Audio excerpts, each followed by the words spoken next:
and we're getting started now.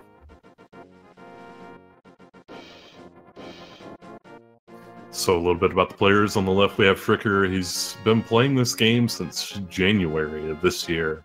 So he's gotten pretty good pretty fast, actually. And he's definitely been putting in a lot of time, a lot of practice. That's all it takes to get pretty good, really, is to really practice a lot and play a lot. And he's definitely demonstrating that. Yeah, definitely. He's improved pretty quickly at this game. I mean, you gotta think now it's been, what, 3 months since he started playing? Yeah. So, yeah, pretty crazy. All right, we have Salatmann92, who hails from Germany. We got a few German players in the tournament, actually. Maybe more German players than anything other than American and Canadian. I don't even think there's that many Canadians. Yeah, maybe not, actually. I know of, like, maybe like 4 or 5, including me, so... And if you count Parisian, he's living in Canada right now, but just for school, I think, so...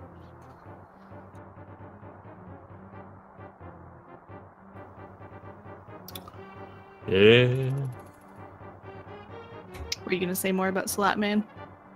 Oh, no. Oh, okay.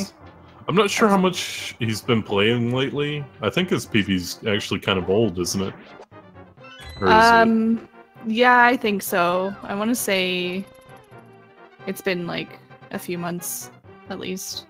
Yeah. So I don't know how much he's been playing lately. Of course, if he plays, he probably plays and streams during European-friendly times where I might not be paying attention to Twitch so much. By a few months, I mean a year. Oh, okay. Yeah. So it's been a while, yeah. And yeah, I'm also not sure how much he's playing for the same reason as you. Really, I work all day, so I can't usually watch European streams. But yeah, we'll see. I mean, we're 3 minutes in and they're really close, so it's off to a good start, right? Yeah.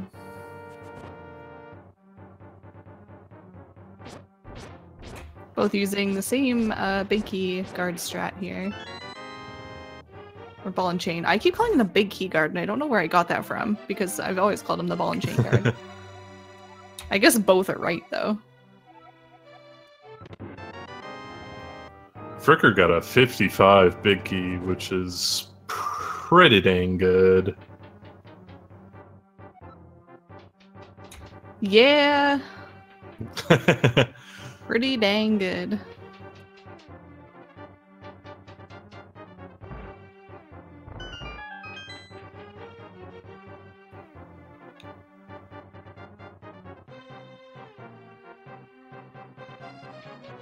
What kind of pace would you say that puts him on for escape? Probably 550. Wow. If you do everything else well, yeah. And I guess that depends also on the key rat. Yeah, for sure. Like if he goes northwest, you could lose like about a second, right? Yeah.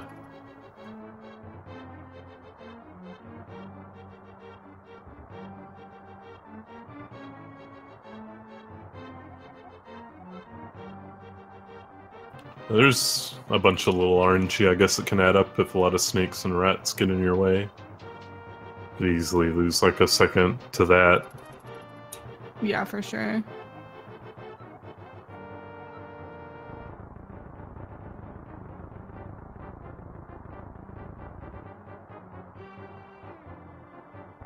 Yeah, a lot of escape, I guess, is just reacting. Well, a lot of the back half of escape is reacting to RNG with the rats and the snakes and stuff. Making sure you're not getting hit. That's going to lose you time, for sure. But yeah. They're both having very similar escapes right now, though. Yeah, they're it's pretty synced, almost. Or like maybe not even half a second apart, or like half a second. Yeah.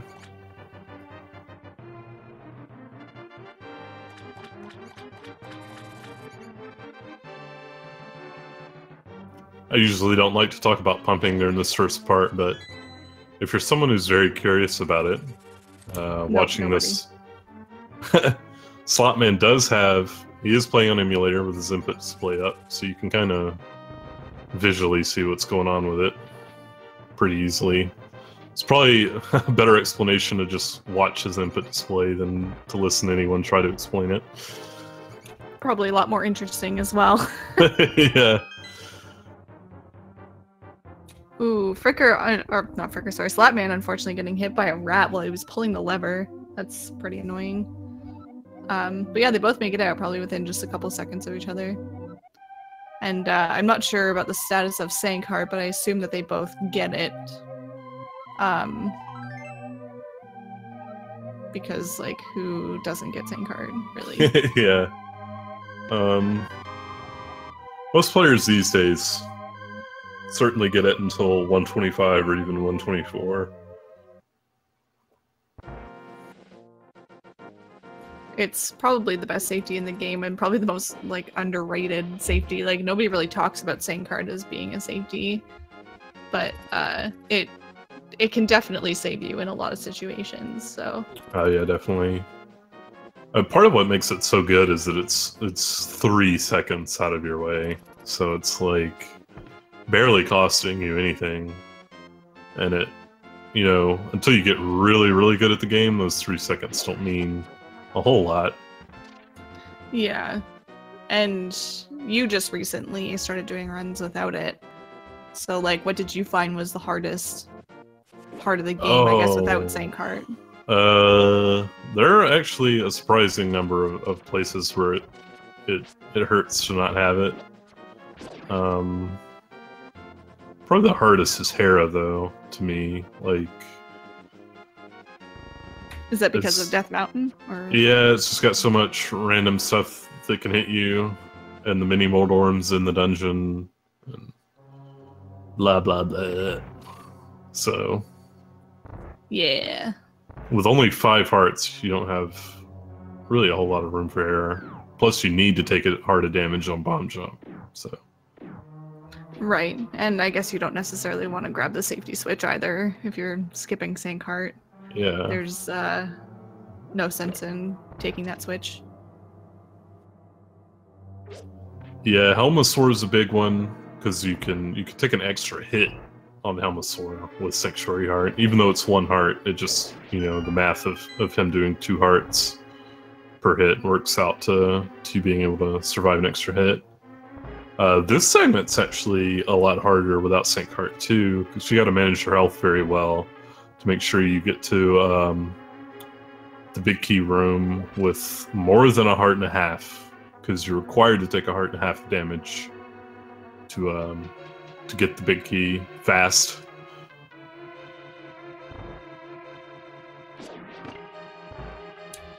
Yeah.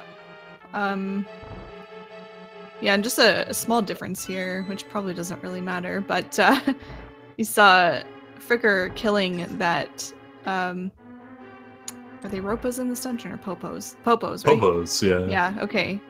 Killing that Popo, and that's just to get a chance for, I guess, a rupee drop, which he did get. It was only 1, but, you know, sometimes it could be a 5 or a 20, depending on how escape went. And, ooh. Oh, dang. I'm having a bit of a rough time with this big key skip. They just had a lead swap there. Yeah. Yeah, you saw Fricker had so much trouble with it that he couldn't even go for it again. He had to recover some hearts from those pots before he was able to attempt it again. And I guess that's what we were talking about earlier. If you're skipping Sank Heart, then that becomes even scarier because you have 1 less heart to deal with. Yeah, definitely.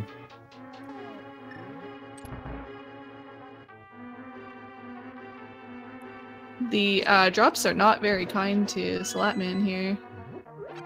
Not kind to either of them, really. Yeah, that's true. There's one more room coming up where they can hope to get a free drop in their path.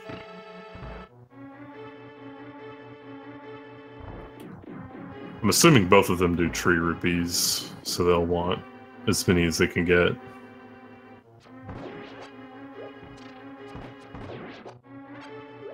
And Zelda Gamer Room, of course.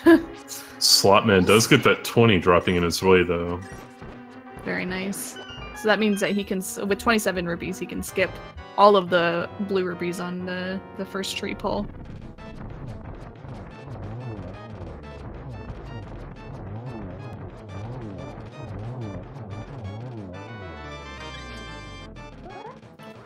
Fricker's still gonna need some rupees from somewhere. He might just choose to get 3 blues from the first tree, which an extra blue doesn't cost much at all, so not a huge deal, I guess.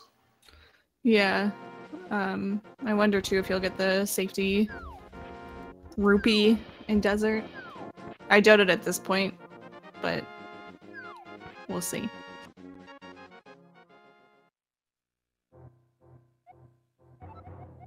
Fricker is yelling to Sahasrara from across the room. Well, I guess Sahasrara is yelling to him across the room.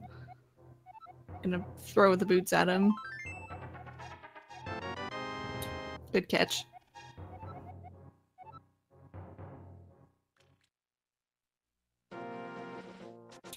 And now the game gets fast.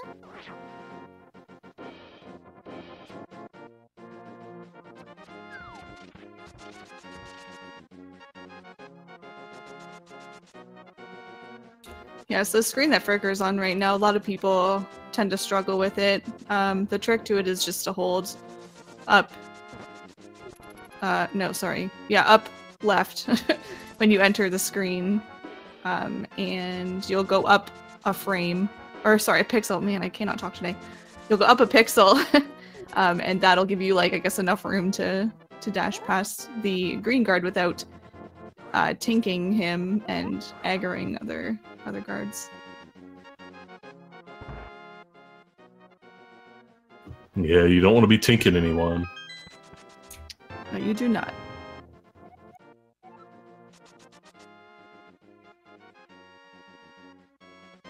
I can already tell this is going to be a fun race. Just like how many times they swapped leads already. Yeah, like as we're saying that, they swapped leads again. Yeah. Like, yeah, this is anyone's race. I feel like it could definitely be that way for a while.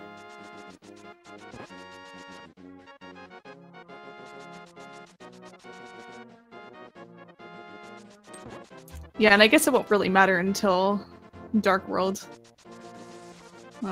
Because usually at their level, Light World between players is not so different that there's going to be like a huge lead between one or the other, unless there's like a death or a Hera bomb jump fall or something like that, or Moldorm fall. So we probably won't see much of a difference between the two of them until we get to Dark World. That's where scary things can happen.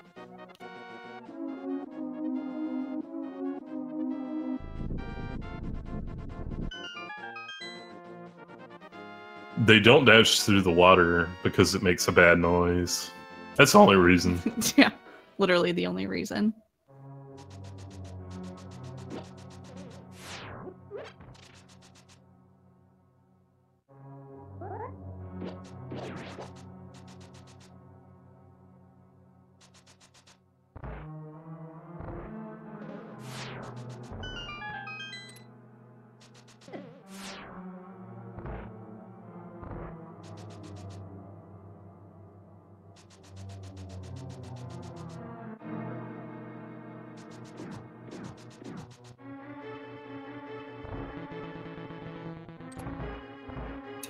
Here's a good question for you. What does Link sound like when he's dashing normally? I think there's a clip of me making it. Think so. Yeah, pretty sure there is. So you can just watch that to satisfy any curiosities.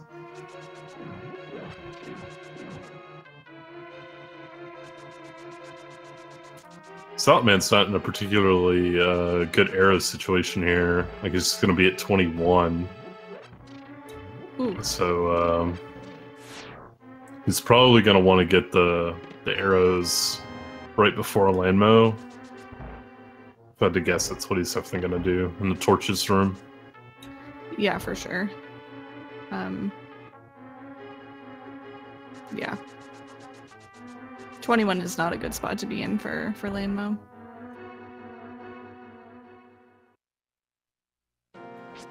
Oh wow, Salatman and Fricker both going for the risky spin speed here. Saves 2/3 of a second, but you risk accidentally jumping off. I believe that happened in a race recently to someone. Ooh, that's not good. Yeah. Yeah, you basically have to just like re-enter the dungeon at that point and then kind of loop around and go back outside. So it's quite a time loss. Yeah, you even have to do the prayer cutscene again and stuff, so it's pretty bad. Yeah.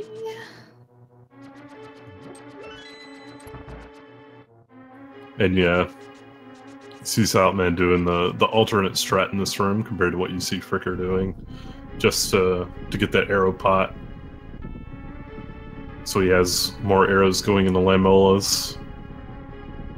These Lamolas, each worm takes 4 arrow shots, or 8 sword slashes to kill. You see them do a setup where they bonk the wall.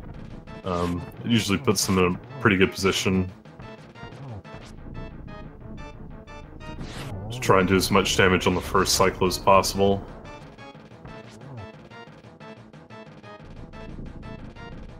Fricker doesn't seem too happy about his fight so far.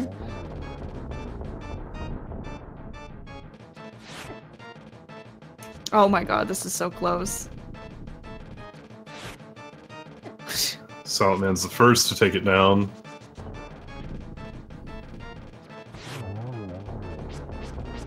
And Fricker only shortly behind.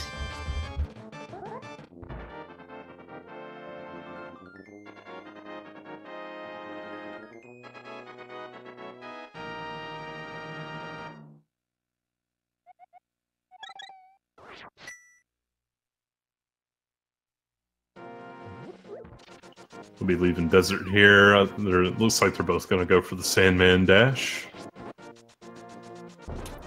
It's about, what, 10 frames or 20 frames difference than, I guess the quote-unquote slower way, which is moving all the way over to the right and then dashing straight down.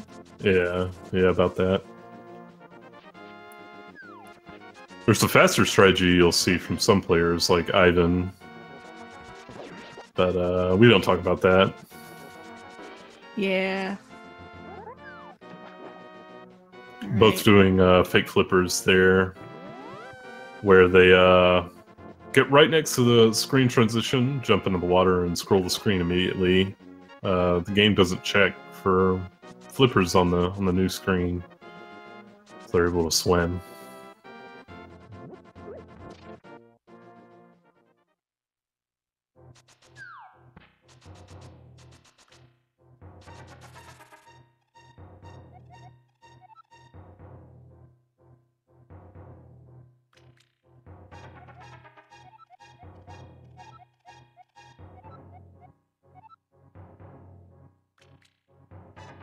This is the problem with having two racers so close to each other, is they get an old man cave and there's nothing to talk about.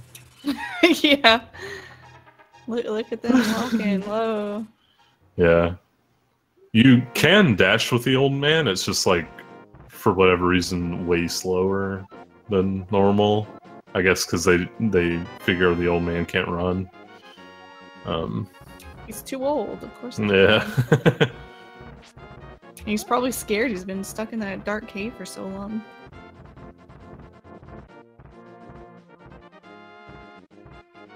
Poor guy. Being timid, that's all.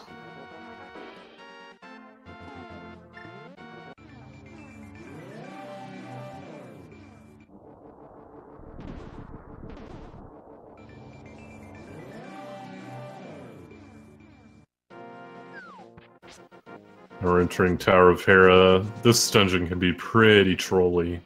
starting with even this first small key down here, where sometimes this mini Moldorm near the key likes to get in your way. Got very close to Salatman there.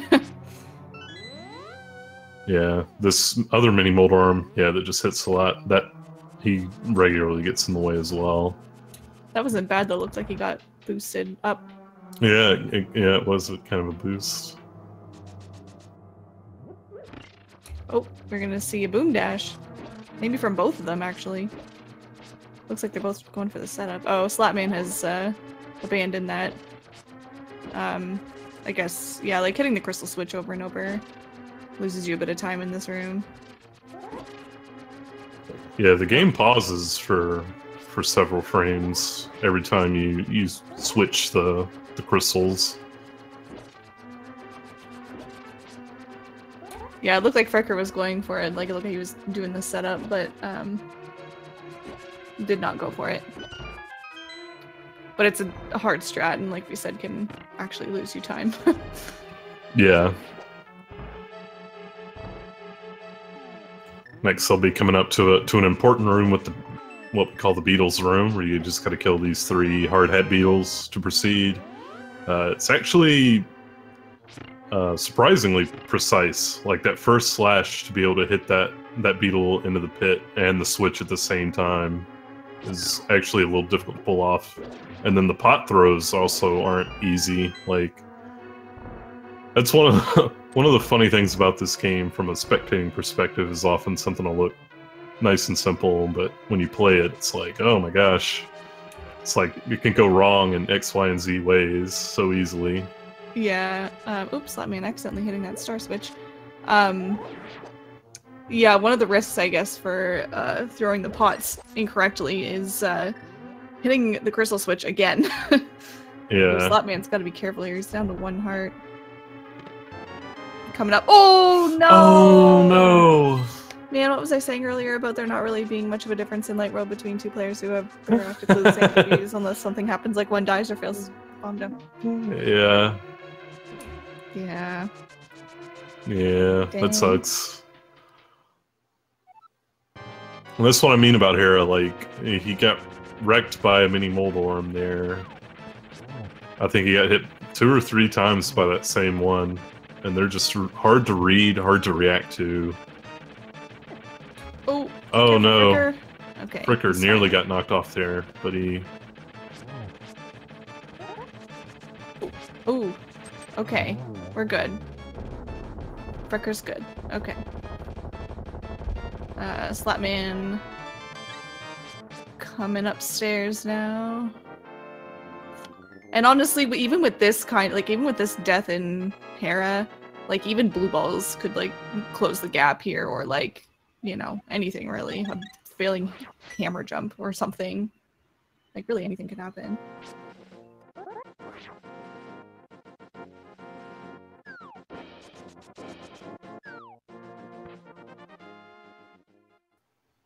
Salatman fighting Moldorm. Seems like he's having a really good one, actually. Yeah, that was that was really good fight. Using all the techniques. Or most of the techniques. I don't guess he used a spin attack, but...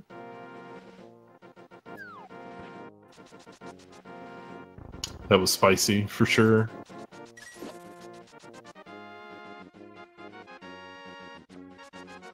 Ooh, nice stop there from Fricker. He almost ran into that pickle, but stopped just in time. One thing to note is that his arrow situation is very good. Only 4 arrows. That's not enough to do all the good strats in Aghanim's Tower, so we'll have to make some sacrifices in some rooms. Yeah. To account for that. Unless he decides to farm for arrows. The birds, like when you're leaving the forest, have a chance to drop arrows. So yeah, another possibility.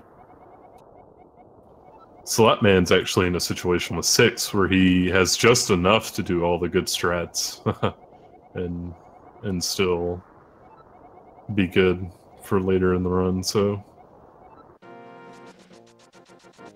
could gain a little back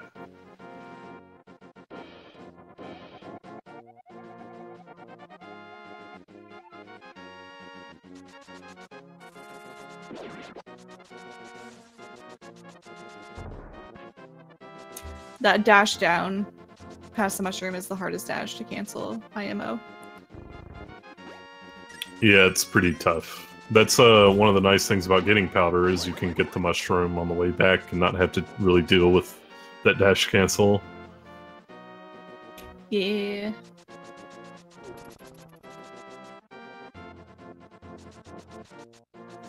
The entire Lost Woods section just consists of really precise dashes. The logs are like just big enough, or like just wide enough for Link to fit through, and so it's basically all frame perfect, you know. And like even nudging some loses quite a bit of time, and obviously bonking is the worst. So loses a lot of time to bonk.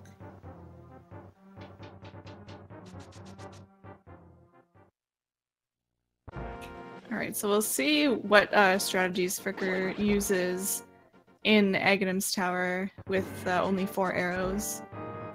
Yeah, he might. Oh, he's still gonna do this. Using 2 arrows as well. I'm guessing he figures he's gonna do that and just not use arrows and red spears. We'll see what he does though. Oh, Salatman accidentally bonking into an enemy. That's unfortunate. Now he can't do the Pooey strat. He also can't do the normal prize pack manipulation in the second room, so he'll either have to go to a backup or forgo it entirely. Yeah, he's gonna serve up Din Din. This is the easiest, and I guess safest and most consistent strategy for that room. Oh yeah, it looks like he's just gonna spin those guys. Thankfully doesn't get a fairy drop.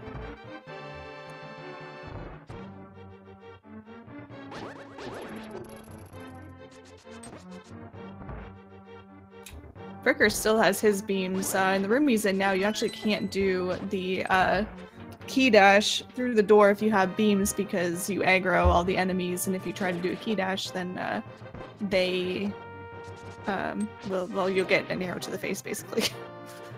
Yeah. Fricker also using up all of his arrows in the red spear guard room. He's gonna get 5 in Circle of Pots here, and then he'll need some more for Palace of Darkness. Yeah, definitely. You need to you ideally have at least 6 going into Palace of Darkness, because you need 4 to kill the mimics. Well, you need 1 for the switch, 4 to kill the mimics, then 1 on the ice statue. Or if you're Scrivo, you need like 15 going in, because you might miss the switch a dozen times. Archery contest. An archery contest. Yeah. It's a very small target, apparently. Yeah, it's hard stuff.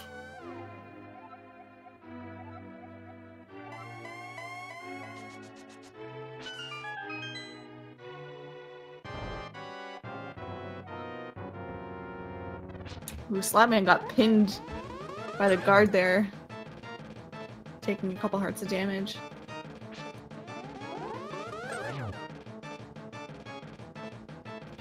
We'll see how many blue balls they get. The lead can definitely switch here if Fricker gets a lot and Salatman gets not many. But I think that was his first one. Yeah, I believe so. Yeah. I'll watch Salatman and see what he gets. Alrighty.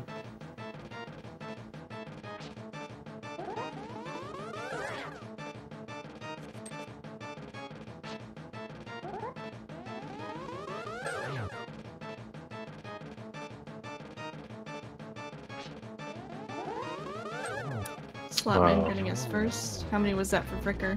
Only 2. Oh, so wow. That's very good, yeah.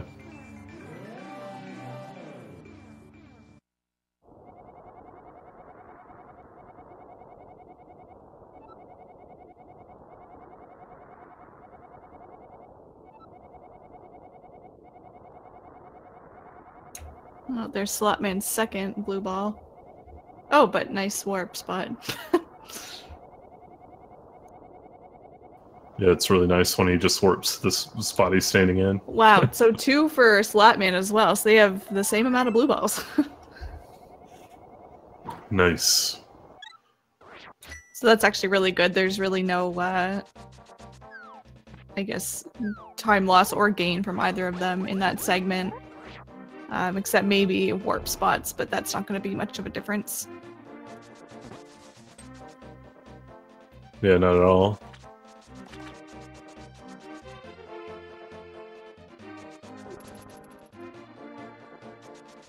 Fricker's going to be headed through this labyrinth screen outside pod. This is also a really tough movement screen. A lot of precise dashes. He's going to pick up everyone's favorite greedy monkey, Kiki. It's important you don't get hit while carrying Kiki, so he'll just leave you and go back to where he was. And you'll have to pay him 10 rupees again, which can be actually really bad depending on what your rupee count is.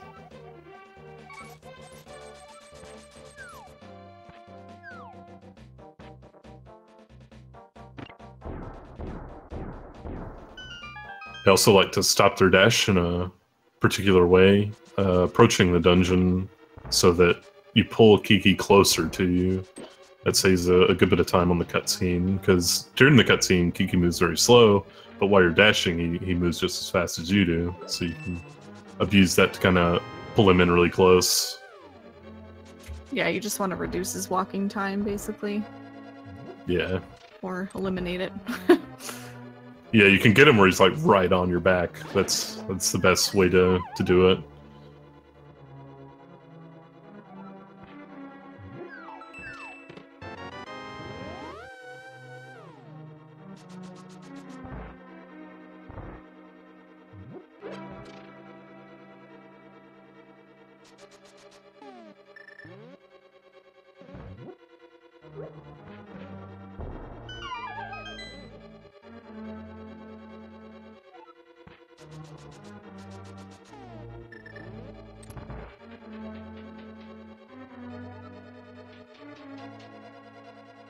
This route they're doing through pod right now to collect all the small keys and get the big key up to hammer jump is actually one of the newer routing things in this run. It goes back to 2013. The only thing newer is tree rupees. Ooh, man, Salatman having a bit of a party there. All the enemies getting in his way, so he had to abandon the bomb that he dropped and use another one. So he's actually going to have to grab an extra bomb. Oh no, because he would have had an extra bomb from Yeah, he had an extra bomb from Hera. Right. So he's fine, actually.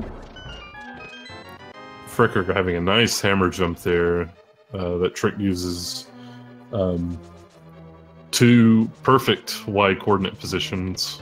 One for the bomb and one for where Link stands when the bomb goes off. Be able to boost across the gap. Yep, Salatman coming up on that trick right now. Hopefully it goes well for him too. Oh, there's this fairy. Yeah, that kind of stinks. Ideally, you get that fairy much later in the run in Turtle Rock.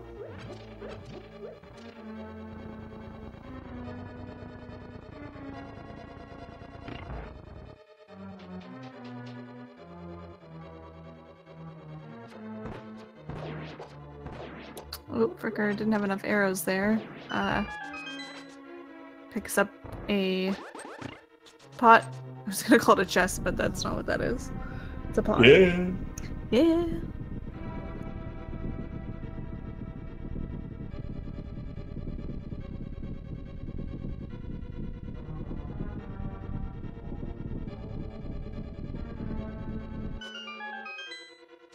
Ooh, sexy statue from Salatman. Most important trick in the game, besides Fence Dash. Clearly. Yeah.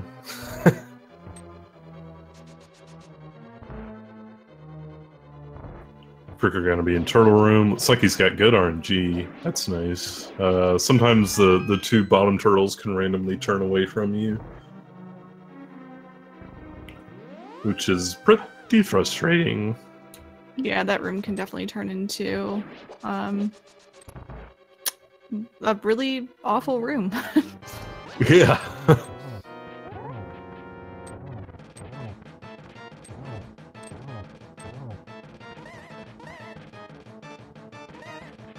Fricker's taking this bit safe, which is a good call in a tourney race. He's getting so many fireballs.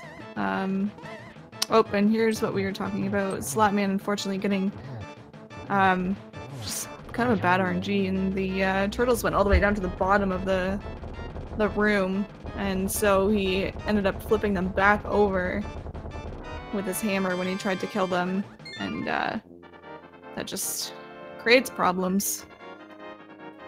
Would you say that was a siesta? Definite siesta de la Tortuga.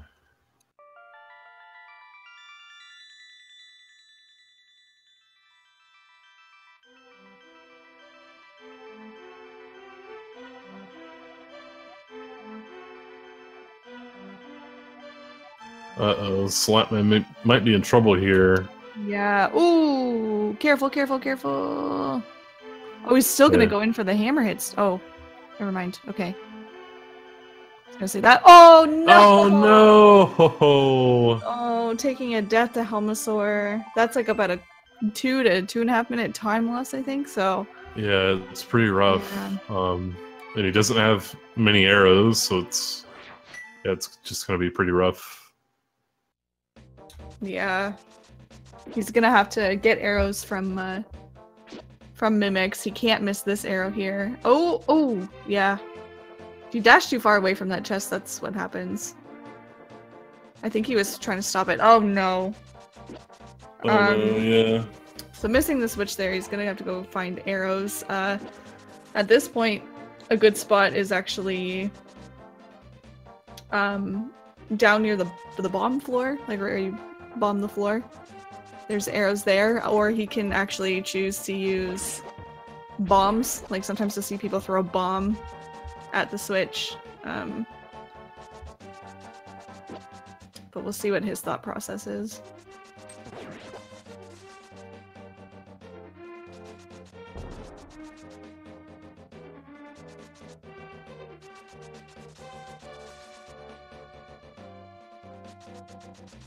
I don't actually know what's under these pots. Not arrows, apparently. Yeah.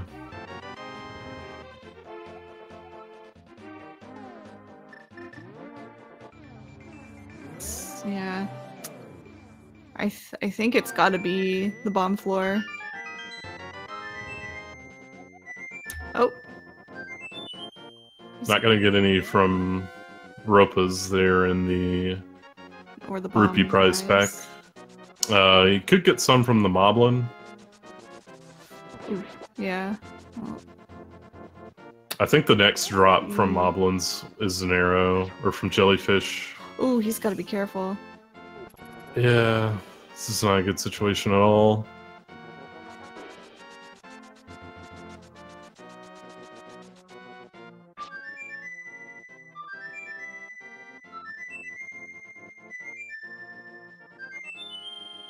I don't know if any are going to be in this room either. Yeah. Nope, I guess not. And he can't... I know he can, never mind. Ooh.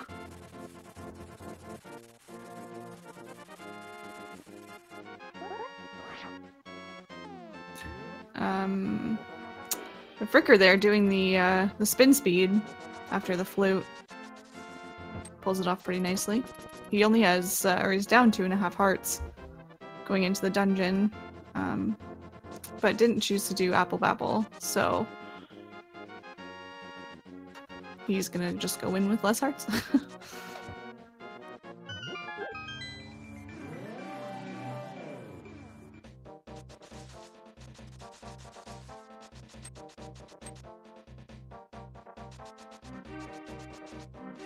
Oh, looks like Slapman's gonna go back down there. There's some scary rooms on this side of the dungeon, though. There's a conveyor room with a bunch of spikes and jellies and things like that. So, and then this room here is all jellies. So he's got to be careful with only half a heart. There's some arrows. Alright. He's out.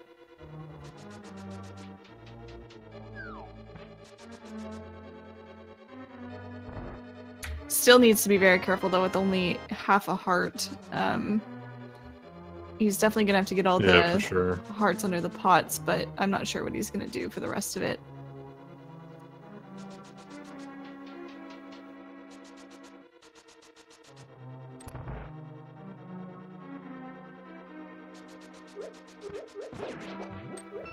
Meanwhile, Fricker is moving through Thieves Town. It's coming up on some tough rooms that can go very wrong. Especially the Hellway. Right here. He gets the God Pixel. Wow. That's that's as good as it gets. Ooh, Salatman getting hit by the spike there, taking another heart of damage. Maniacal actually brings up a good point in chat that a little surprised that he didn't Death Warp or take an intentional death there just to regain his hearts back since he was only at half a heart. Something I didn't even think about actually, so yeah, but that would have been a good option to get some health back. Fortunately, having another rough turtle room, the RNG is just not in his favor today. Oh no. Yeah, he can't take a hit from Helma here. He gets hit, he's dead. So this is just really a rough time.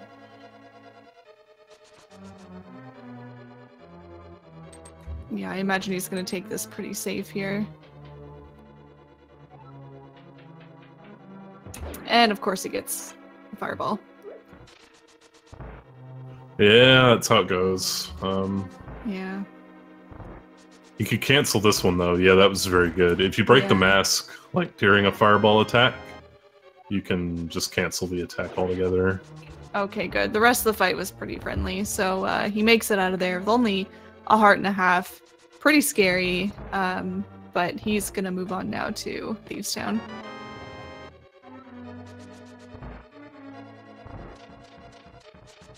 Each of these runners had 2 blue balls, for anybody wondering.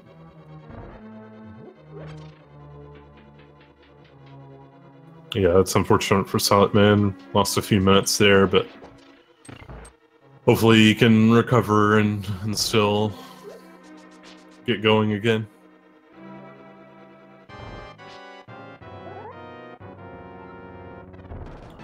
Fricker fighting blind.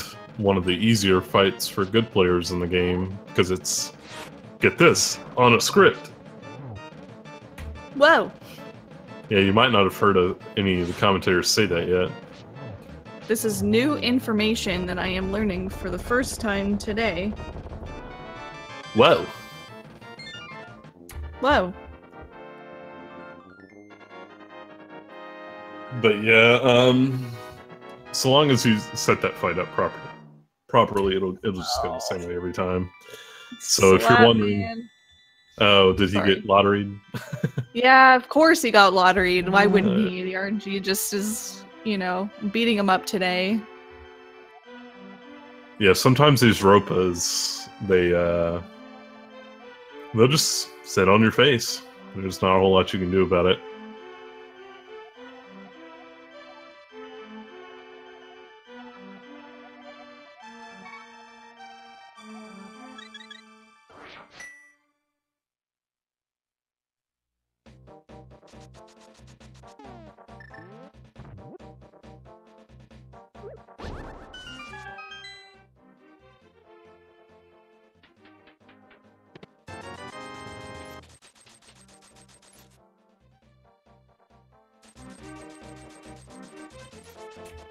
Alright, Fricker's got his first of 300 rupees.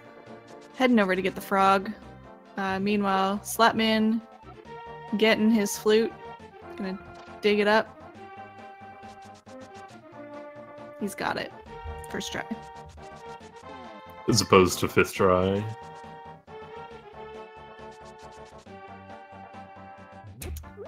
We don't talk about 5th try. Just kidding, we talk about it literally every time, probably. Yeah.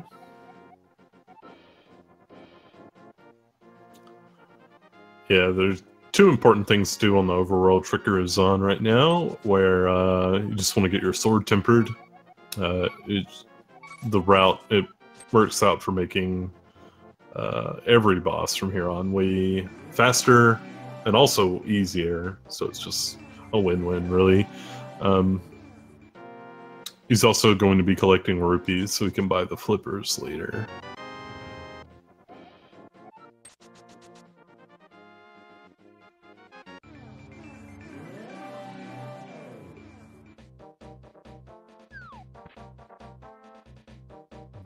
Salatman also opting to not do Apple Bapple here. Fricker getting Fence Stash. Let's go.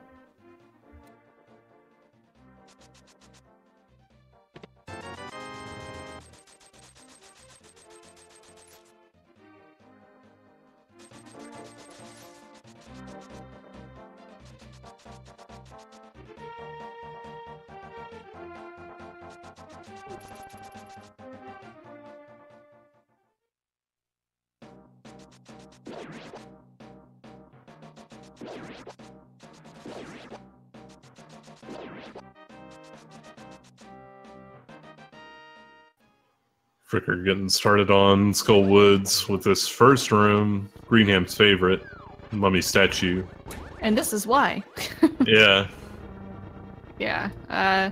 This room is kind of dumb. For some reason, your sword can just go through the mummies. So it makes it kind of impossible. Yeah, especially when they're like on the statue, like for whatever reason, the hitbox for collision detection just gets really bad. And you can easily get in situations where the mummies can hit you, but you can't hit them. It makes it quite frustrating. Yeah, good game. Yeah, well coded.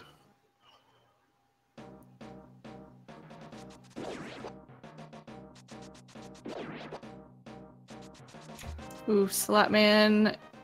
Oh, every enemy. Oh no. Taking a death in Hellway. Every enemy was kind of hovering around him and he was trying to dodge and get around, but unfortunately, RNG once again getting the best of him here.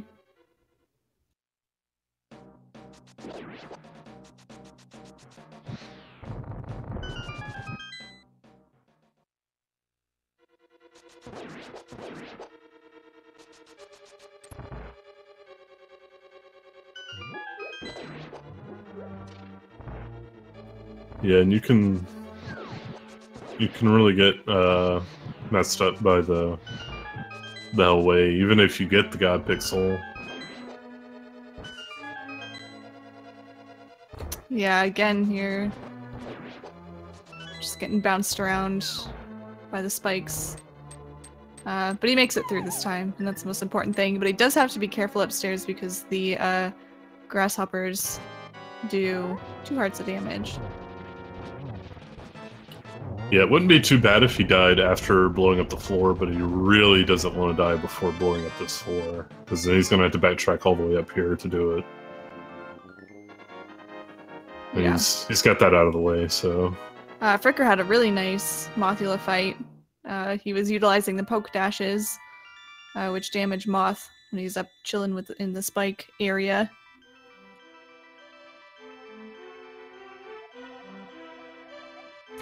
Yeah, usually a moth fight that you don't see is a good moth fight, because that means that it was so fast you missed it. Yeah, it's actually, I think, maybe the fastest boss fight, if it goes well. Like, I think it can be over in like 11 seconds. Oh wow, that is really fast. Yeah.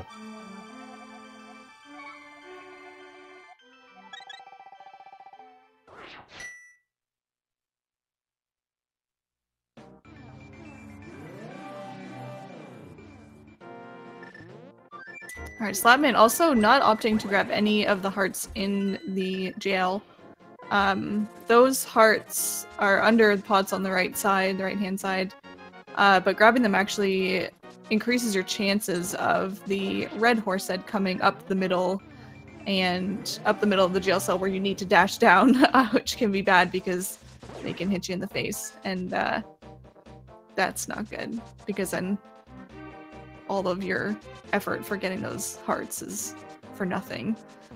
So he opts not to do it. He's just going to get this one heart outside of the blind fight. And really, you know, if this goes the way that he wants it to, or that it should go, he shouldn't have any issue losing health anyway.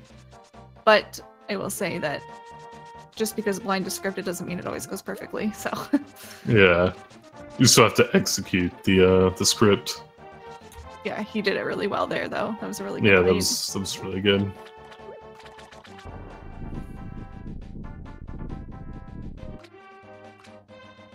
I think the only safety that both these guys get is Sank Heart, so neither of them have grabbed powder, so, and I doubt either of them will be doing Gold Sword or Red Mail or anything like that. Yeah, I doubt it really as well.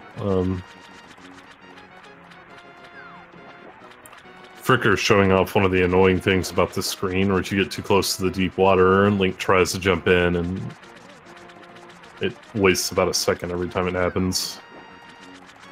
Pretty annoying. Yeah, the screen is awful.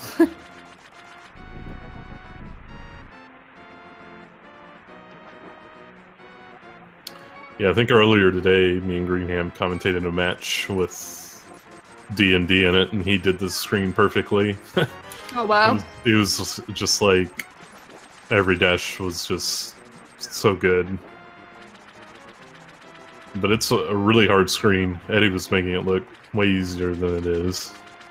Yeah, I was just gonna say it's a really tough screen to do.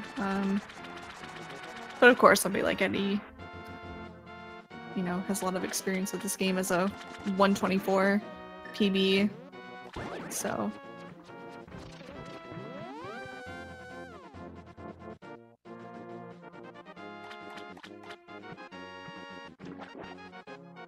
Salatman getting a sword tempered, and Fricker is entering Ice Palace.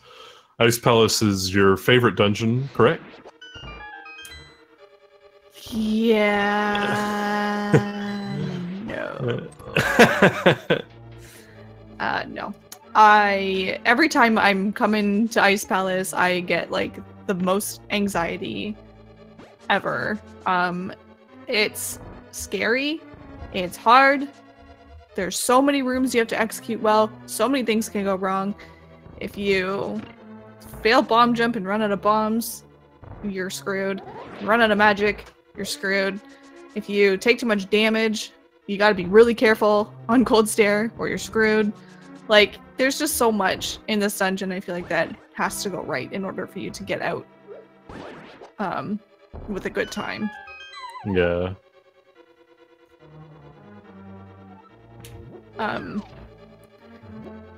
Yeah, the conveyor room that Fricker's coming up on as well is another one of these rooms where, like, it's kind of like the mummy statue. Like, when it goes well, it goes really well.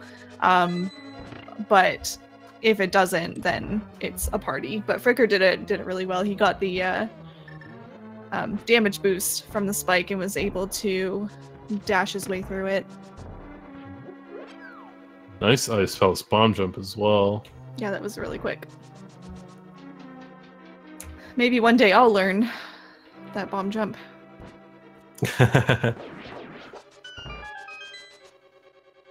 Yeah, Ice just has a lot of tough rooms.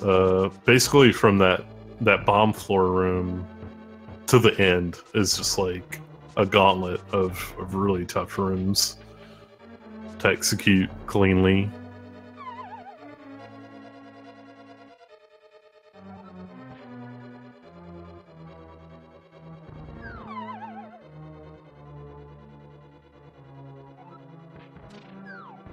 Fricker does go for double poke dash cold stare, which is the optimal way to do it. But it's also pretty dang risky, because cold stare is one of those bosses that can kill you in the blink of an eye, so definitely don't want to be messing up the strat. Yeah, he does 4 hearts of damage, so he's kind of mean. Kind of really mean. but that was really nice. That was exactly how you want it to go. That's how it goes in my dreams. Yeah. But in reality, I 6/.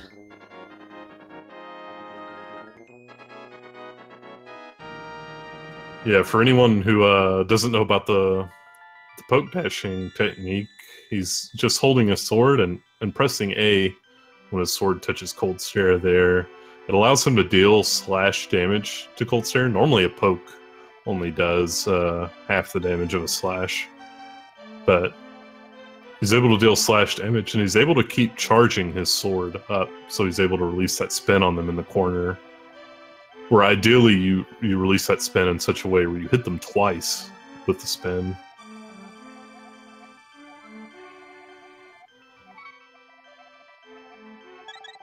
Ooh, Salatman. Oh, there we go. He makes it out okay. I forgot he already got the fairy drop. He might actually wrap around the prize pack again and get his Turtle Rock Fairy. So I'm hoping for his sake that that happens, because that would be nice. And of course, Mothula not being a bro. Yeah, when he's hugging that top spike wall, it can be really tough. You basically need him to get on top of that block like he did there to be able to hit him properly. Yeah, he still did that pretty well though. That was not yeah. Like it could have been much worse. It wasn't a very slow fight considering Mothula pretty much didn't leave the top of the room.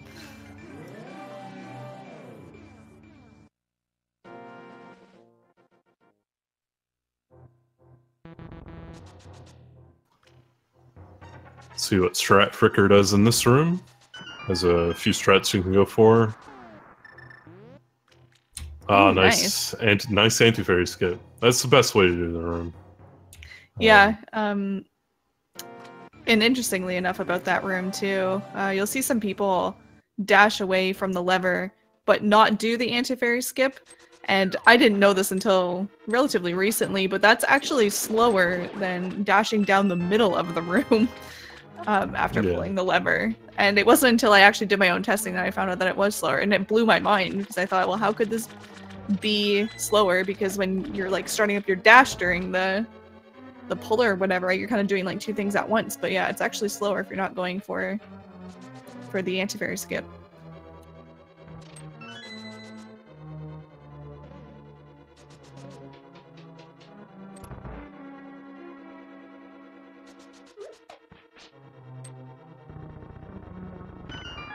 So Swamp's a nice little break in the drama that is Ice Palace. Or in between the drama that is Ice Palace and Misery Mire. You're not going to die or anything in Swamp. Or at least you're unlikely to. It's still a pretty tough segment to do well, though. Like, a lot of players struggle to get sub 7 for a long time, just because it takes a while to really understand the movement in all the rooms and be able to execute it well. Yeah, I think it was when I was commentating with Link Orange, he called this the escape of Dark World, yeah. Which is really accurate. I mean, because there's a lot of little enemies that you need to react to their RNG and all that kind of stuff, and that's kind of what makes the dungeon difficult to do well. Yeah. Yes. Yes. Okay, just because it took me like 7 seconds to get that sentence out, I still got it. That's okay. It definitely takes me longer to get certain thoughts out. So, can I really talk? No. You can't. That's the problem. Fricker is going to the big key, and we got Salatman getting his flips. His expensive flips. And then he'll be going into Ice Palace.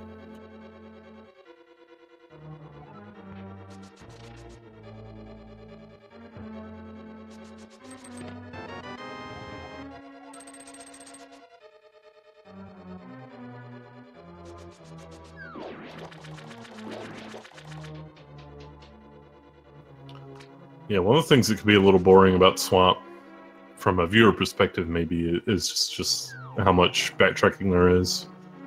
But a lot of these rooms, the strats are actually different. Like, the more times you go through it, like, something will have changed a bit. Oh wow, Salatman missing that freezer twice. That means he'll need to get magic from somewhere in the dungeon. Yeah. Hopefully, I don't even know, where do you get magic? Would you just have to hope for a drop? Yeah, penguin drops. There's a backup pot in the Stalfos night room. Oh, that's but right. you can also get, yeah. Just trying to picture it.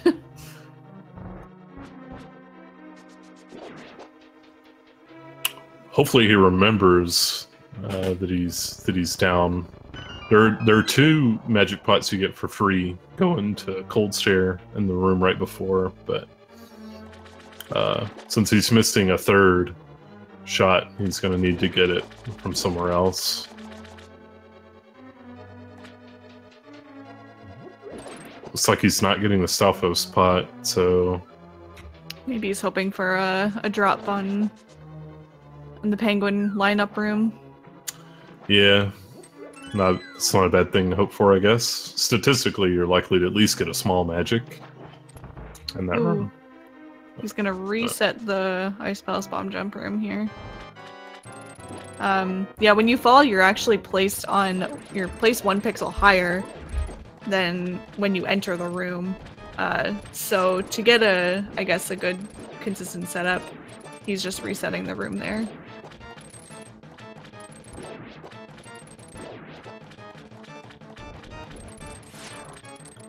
Fricker having a 2-cycle Argus, that's definitely not what he wants. 0-cycle strategy is pretty difficult though, and Salatman does get his magic from that last pin gator.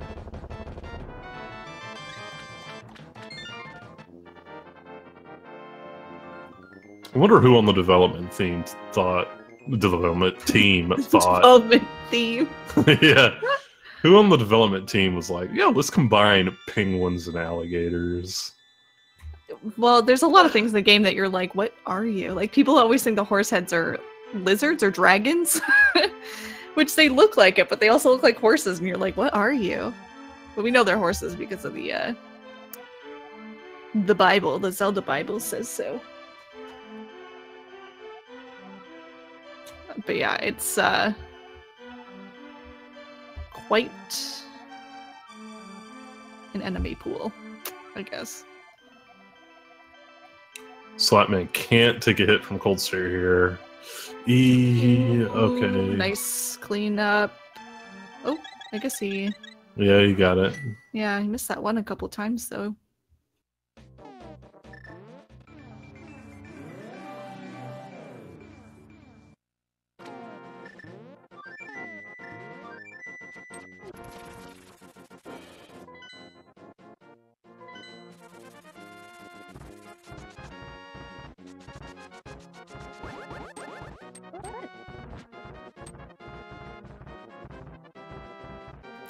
Fricker using these sword climbs coming up Death Mountain where you hold B and then press Y and A on the same frame.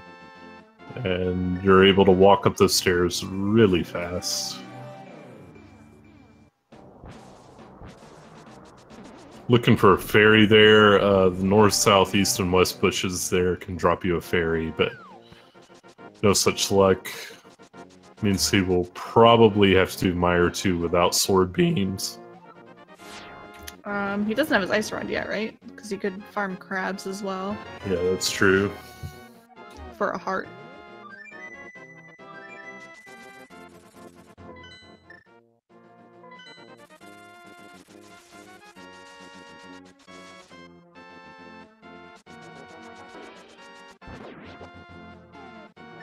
Yeah, I think he was just farming one there as well. You saw him kind of walking towards them. He's being careful too, because you can get bush bombs right outside the ice cave, which can deal more damage to you, and that's not what you want going into Mire. Yeah, definitely not.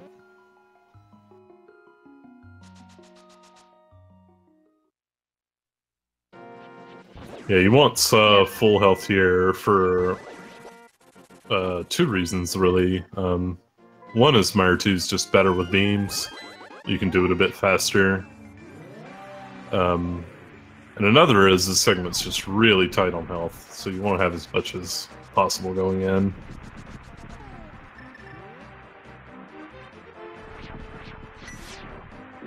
Yeah, so I guess pay special attention to his second room in Meyer, because it'll be pretty cool to watch.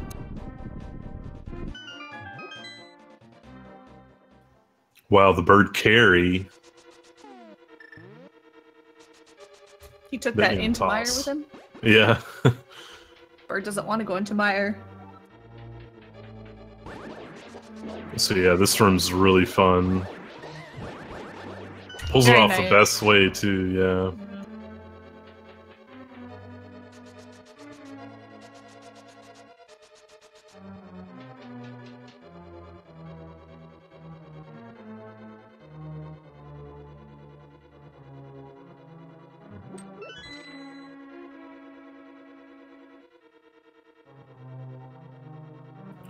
So Meyer has a lot of intentional damage built into the best strategies in route, which is what I meant by him wanting to really have a lot of health coming in. There's one strat on the way to Canis Samaria called Spark Gamble, which will take 1 heart of health. I don't know if Fricker's going to go for it or not. My guess is that he does, though. And then he'll be getting the spike key, which is the fastest small key to get. It takes 3 hearts of health, optimally. And then you have Vitreous, who takes 4 hearts of health to fight, optimally. Yeah.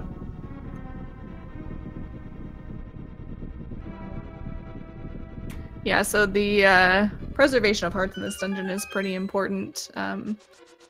There are a few places, I guess, where you can get a heart here and there, but for the most part, most of this dungeon is just about not taking damage.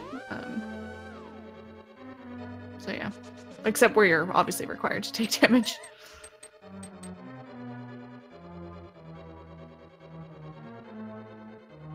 Yeah, the Spark Gamble happens in this room where he's... Oh, he doesn't go for it, okay. That's completely understandable and fine. You lose a heart for maybe a chance to save half a second if you get a good damage boost from the Spark, because it can boost you in a number of different ways.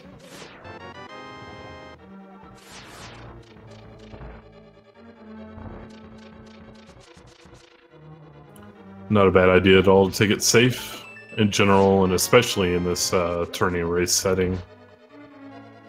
Yeah, for sure. This is not a place you want to be dying in Meyer. It's pretty costly.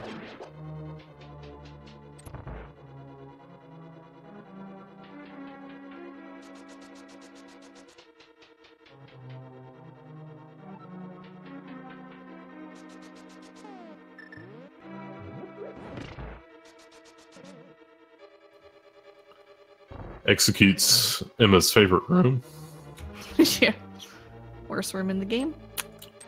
I'm gonna start calling that room the Emma Tuga. Please no.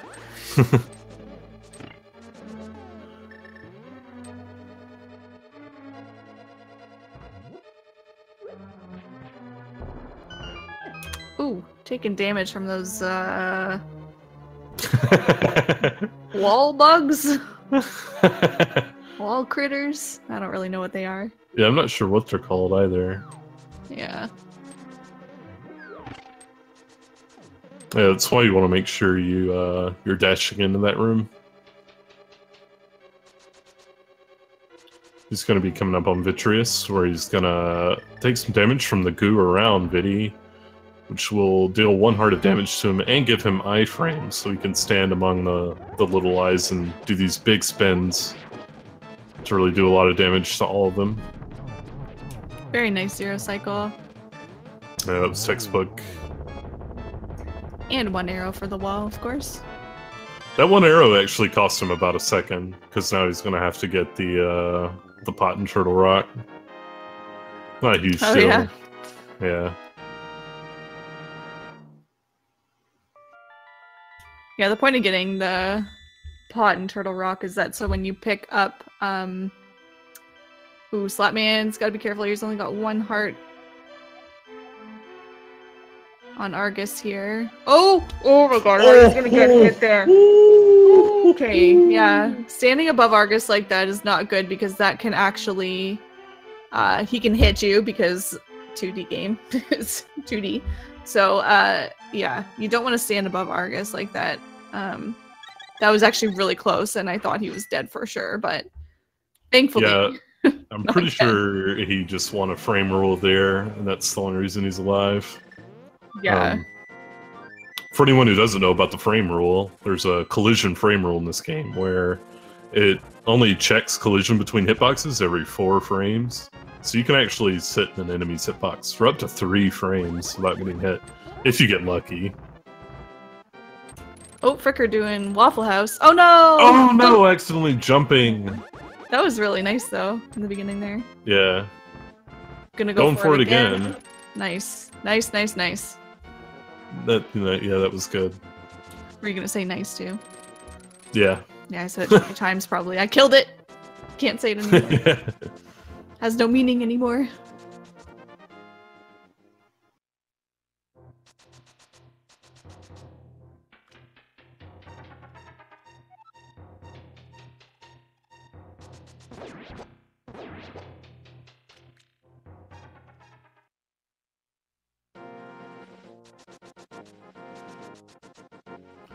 Yeah, it's funny, before Blunt's theory test released,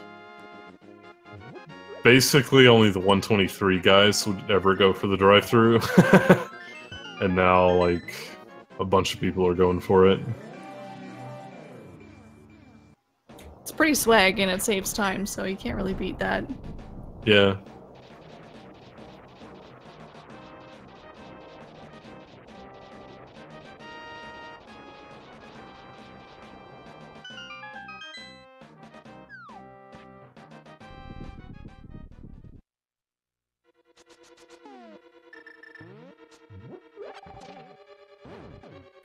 Fricker looked like he was about to go for that bomb and then realized he's got more than enough right now.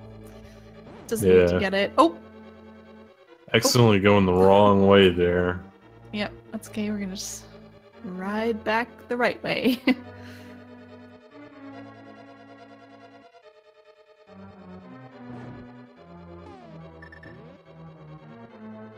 Salatman unfortunately taking damage from his bomb outside of this ice cave, so we'll see if he farms for a heart from a crab here.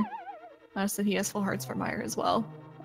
Otherwise he could do the Fire Rod strat in Meyer too, but that uses a lot of magic. Oh! Yeah. Not getting a heart from a crab, so he must be going for the Fire Rod strat, I'm assuming. Ooh! Oh no, yeah. Yeah, he's just gonna stop and wait. That's pretty good. Yeah, but if you hit a jelly while you're on one of those platforms, you fall off, just like you saw what happened to Fricker there. So if it's electrifying and you're coming up to it, don't touch it, just take the damage, or do what Fricker did and just wait. Salatman also doing a bird toss. Oh yeah. Saving the run.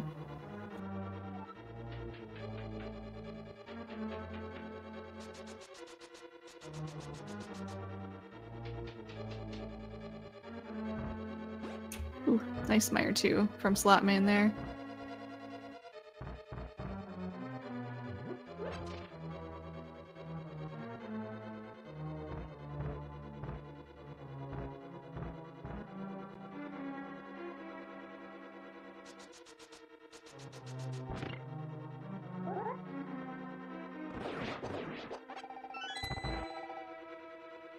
Very nice pokey one from Fricker.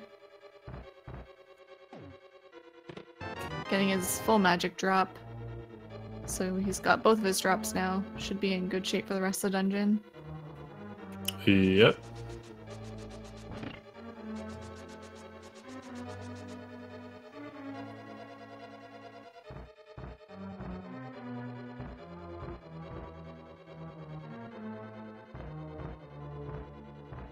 And here comes Pokey too. 16 different RNGs. One of them is way fast. Wasn't it like 4 seconds faster or something than some of the other ones, or 3 seconds? Yeah, faster. Yeah, faster than the slowest one. Of the 16, yeah. Yeah, it's always a nice surprise when you go in there and they're both coming at you at the door. Yeah, it really is. Release your spin, and they're dead. Oh. Oh. Fricker, getting stuck behind the pegs there, trying this room again. And he gets out. Good.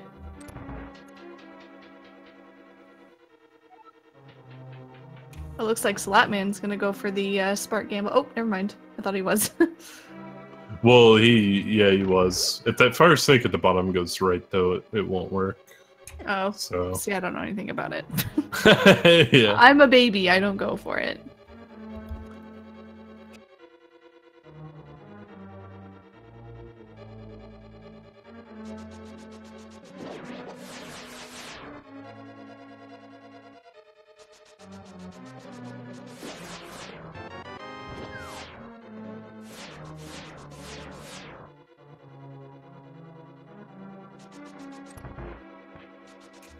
Yeah, the biggest difference between these two runners at this point in the run is that Salatman has had some unfortunate times in a couple of dungeons, which put him behind. These two are actually very similar in PB and skill level, but for whatever reason, you know, Salatman just got some bad RNG and just had some bad times in Palace of Darkness and Hera.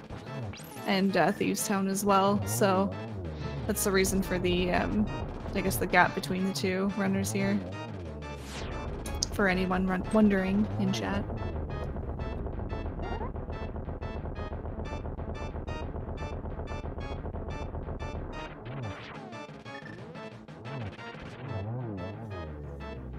Fricker having a good try next.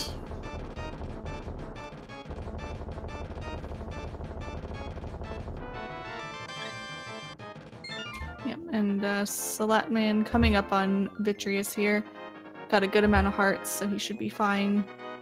Oh, man. Got hit by that nice jinx. Yeah, well, sorry, Salatman. He should still probably be fine. Wow! Oh, Josh, no! Come on! Did you not learn anything from all the other times? I'm sorry, Salatman. Man. Yeah, unfortunately, things for Salatman are just, this game's just giving him a hard time, and, it's really rough, honestly, to continue a run where you die once, but, even multiple times. It's really tough to finish a run, so I want to commend him for, you know, just getting back into it and continuing and finishing out this run. It's honestly really commendable, because it's unbelievable how much tilt you could be on at this point. And at his level, dying this much, it's pretty stressful.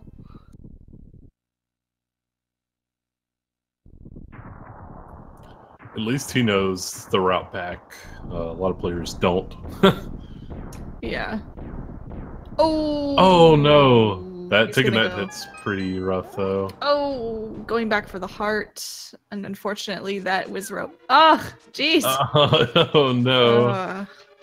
The Wizrobe did not drop a heart that he was hoping for.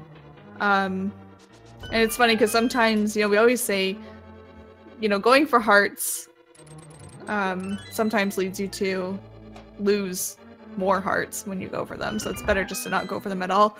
That's one, though, that I don't actually think is not worth it to go for. That heart's usually pretty good as long as you can dodge the Wizrobe. He had to come back for that full magic pot because he didn't have any going into the basement here. So good for him for knowing these backups.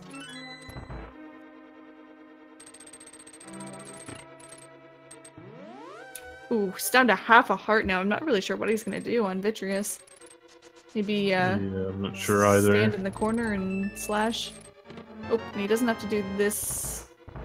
Yeah, he doesn't have to hit the switch since he's just gonna have to come back and redo that. Yeah, that's one thing. Like when you die in this dungeon, it's so hard to remember that like you don't need to hit that switch, because you're just trying to get through the dungeon and it's just muscle memory that you hit the switch and whatever. So that's definitely a common thing that happens that happens to runners. Oh no, taking a death from anti-fairy. That one just like came out of nowhere and hit him.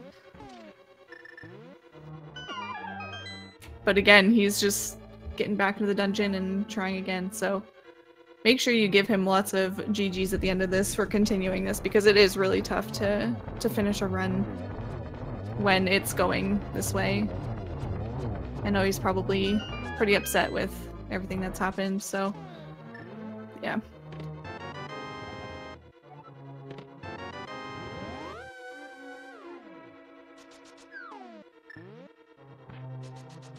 Looks like Fricker is having a pretty good Ganon's Tower so far.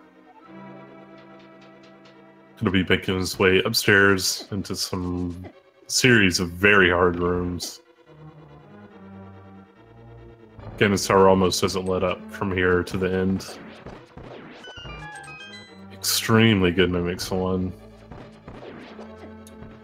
Jesus, Josh. Yeah.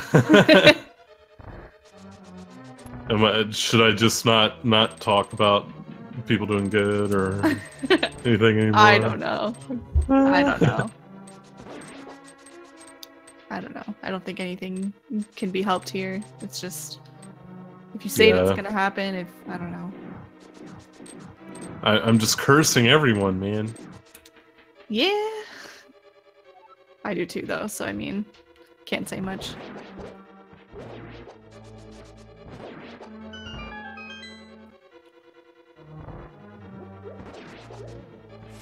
Fricker making his way through Gauntlet, a series of 5 rooms where you had to kill all enemies to progress. And Salatman will get another shot at Viddy here. More health this time, so hopefully it goes well. Knock on the nearest piece of wood.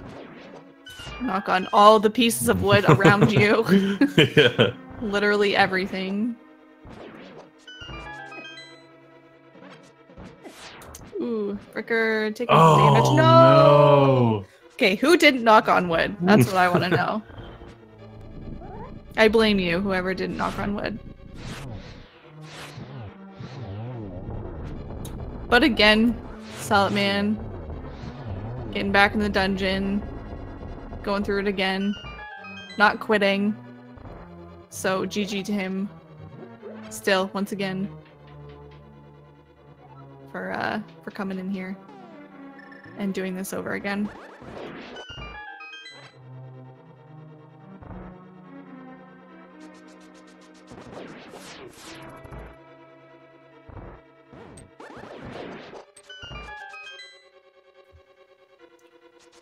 Fricker coming up on a really tough room here with the torches.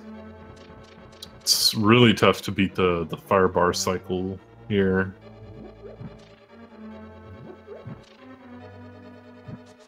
But he gets it. Very nice. Yeah.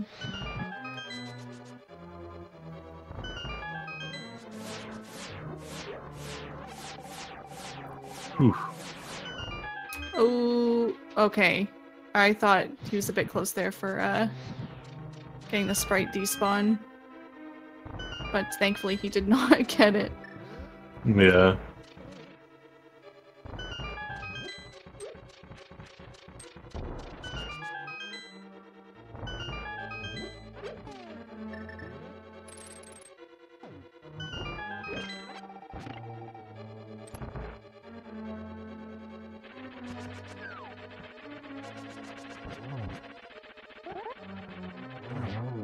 Very nice Moldorm too.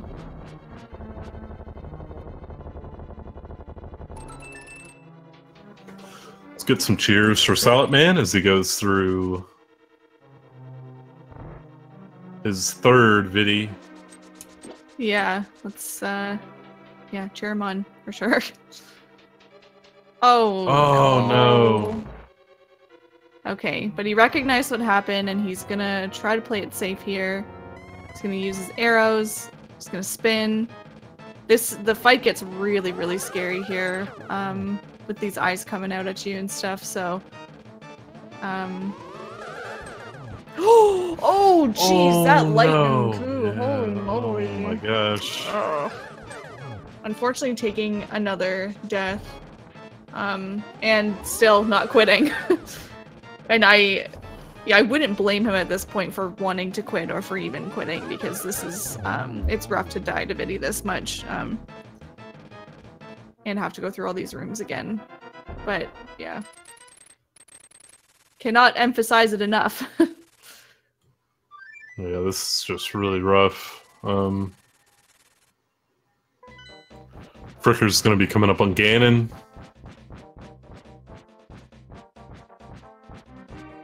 It's really unlucky to have the lightning hit you while you're, like, against the wall on the side of the room. Like, it has to really arc in strange ways to get over there to you.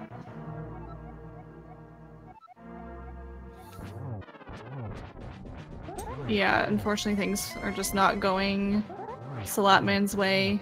He's just continually getting bad RNG in this run. And it's just really unfortunate.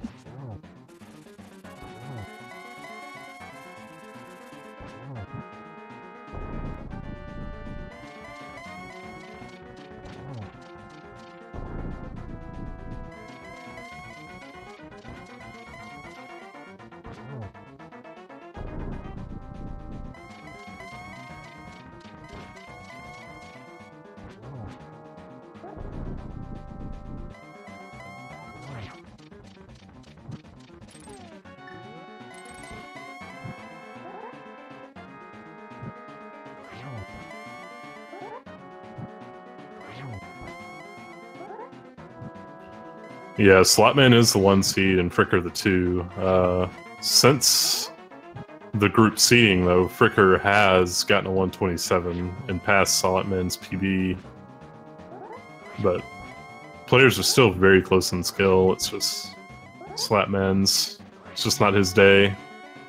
Oh my god, another no. death. That eye was just below him and he got kind of repelled into it after he spun, unfortunately, and took a death.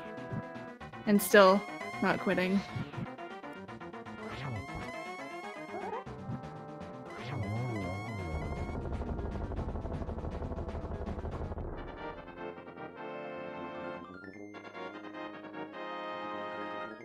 GG to Fricker, though, finishing up Ganon with a 128.43. Well, he put 44. Okay. It was better than that. Which, funnily enough, would have beat his last PB, because I think his last PB was a 128.45. Last time I had seen it anyway. So, GG to Fricker for a nice run. Very clean. And, yeah, he did really well. Yeah, for sure.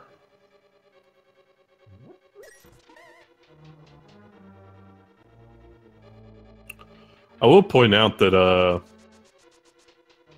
for the purposes of seeding and brackets, your final time is, you know, they use the best time you got in your races for that. But also your time matters as well, because for any tiebreaker, they look at your average time across all 3 races you did in groups. So if you forfeit, you get a 3-hour time automatically. That's what the tourney organizers have agreed to do. And that really sets you back on average time. So if you're tied like 2-1 or something with someone else in your group and you have a forfeit, it's like really hard to have a good average with a 3-hour, you know.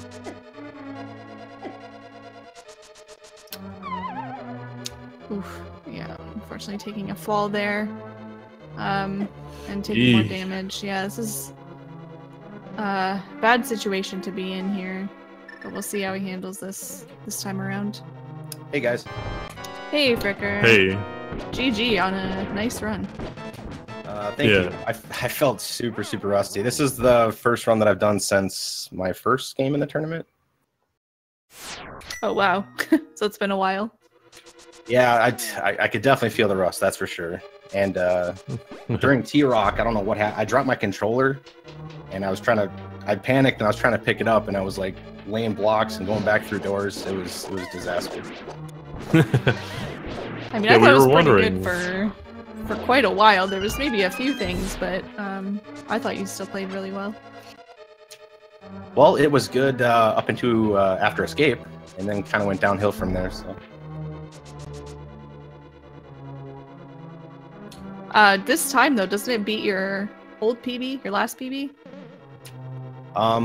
Yeah, I think by 2 seconds. Yeah, so that's pretty good. For a tournament setting, I guess being a little bit rusty too, it was okay, I guess. My movement felt off. Cold Stare felt good. Argus was a trash can, but overall, it was fun, and I tried to do some stuff I've never done before, and that was the first time ever attempting Waffle House as well, and I failed the first time, and I had to go back to do it again. Yeah, and thankfully got it the second time, so that was good. Yeah, I mean, this game for me, it was just all about fun, and I had a lot of fun. So.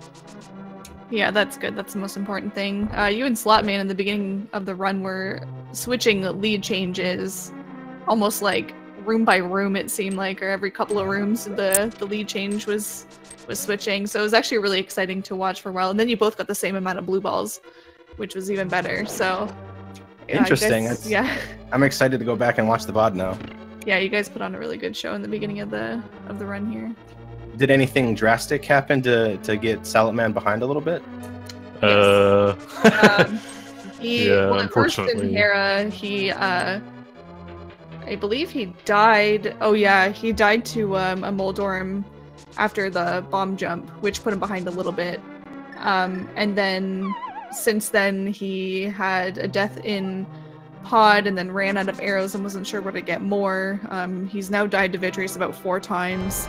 He died in Hellway in Thieves Town, so he's unfortunately been having kind of a rough run. Looks like this might be it though. Looks like he might be killing Vitreous here. But the good thing about it is that he, hasn't given up this whole time. I'm sure that he is not happy about what's happening. I'm sure he's on tilt, but he keeps going back into the dungeon and trying again. So if anything, we really have to commend him for doing that. Yeah, absolutely. This game is really unforgiving when you start to get into the loop of dying and you get on tilt and then you seem to play worse. So it's very frustrating. Yeah, for sure. But GG, Salatmann finishing up that Vitreous fight. And you'll move on now to Turtle Rock.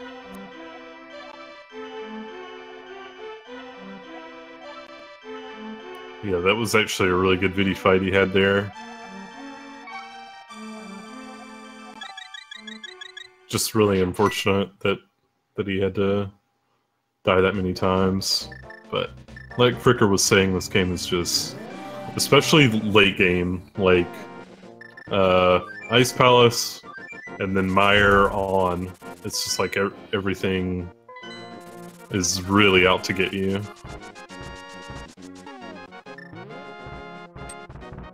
Yeah, hopefully his Turtle Rock goes smoothly in his Ganon's Tower as well. I say that as he gets blocked by a squirrel. My goodness. And also, the cabbages are raining down right now. Like, I swear every cabbage on Death Mountain is, like, coming for him.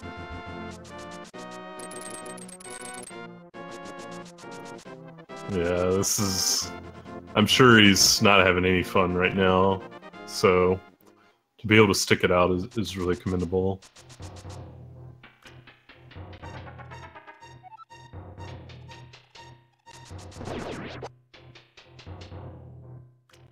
Yeah, we should probably stop hoping for good things. Every time we vote for a good thing, something bad happens. Yeah, and I'm taking full responsibility for that. Also blaming you for it, so... Wow! I'll take part responsibility, you take part responsibility. And then I think Chad takes part responsibility for not knocking on wood that one time that he was going to beat Wow. Vitreous, so. Yeah, all 267 viewers. One of them didn't knock on wood. Yeah, way to go, guys. God.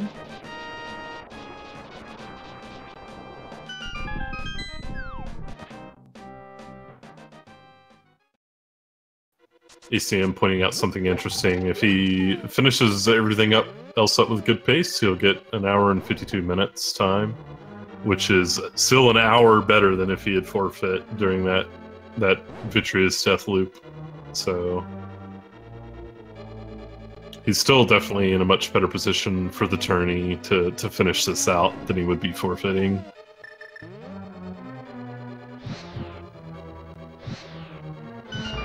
So, Fricker, is there anything else you want to talk about with your run today or your future in the tournament?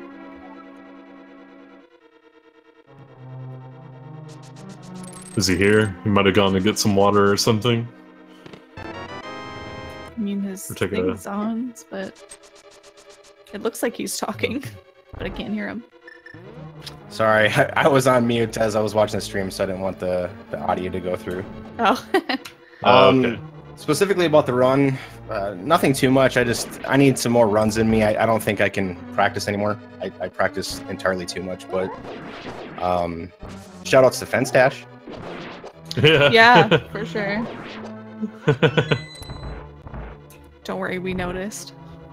But as far as the tournament goes, I'm having an absolute blast right now. Being a new runner to the game and just new to running in tournaments is a little nerve-wracking for me, but I think the most important thing is I'm having fun, and everybody in the community has been absolutely fantastic, so thank you to everybody. Yeah, and thank you to you for always putting on a good show. It's definitely fun to watch you run and race people, so I'm excited to watch your races in the future in this tournament. I appreciate it, thank you. Alright, so Salatman only has 7 arrows here. He's gonna have to grab some backups in Ganon's tower. Yeah, definitely. Yeah, he's pretty low. He will not have that ferry coming in the prize packs because he passed it at the Hammer Bridge all the way back in pod.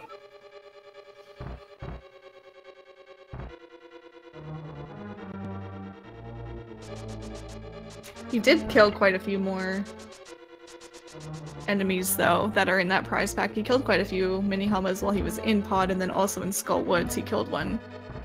So, I don't know the prize packs. I don't know what he's on right now and what he's expecting next. But I thought maybe that would give him a chance, especially since he's going to kill these Pokies, another mini Helma, and then he could kill another mini Helma after that if he wanted to.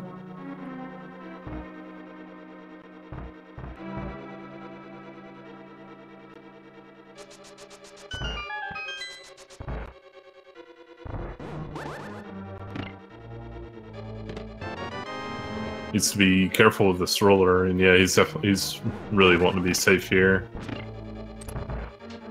That roller would one-hit him with 2.5 hearts. Yeah, this is also his only shot at getting through this room here, because he doesn't have any more magic. And he's... Oh, okay, I was wondering if he was gonna pull out his, the hook shot to get the iframes here. And he did.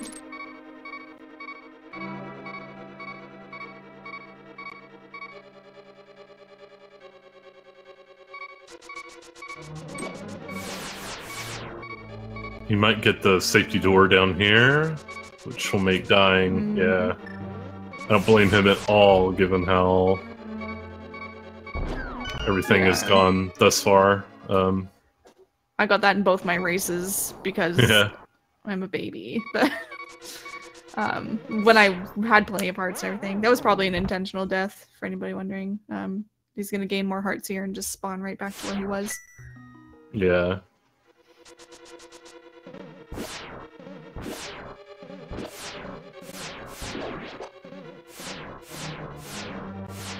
Yeah, and that's the advantage of that safety door, is you just respawn here rather than all the way back at the very first entrance to the dungeon. Makes any sort of death way less costly.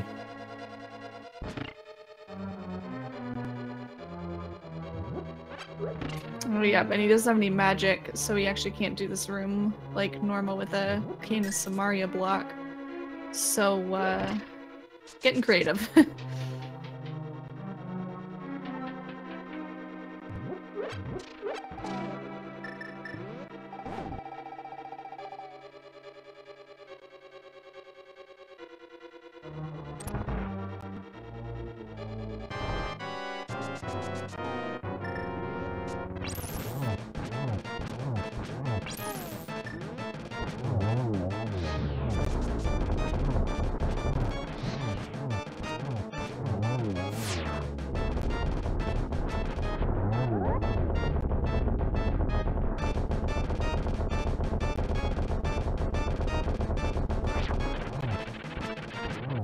At least it's spin a bit early, but that's okay. Still cleans it up really well.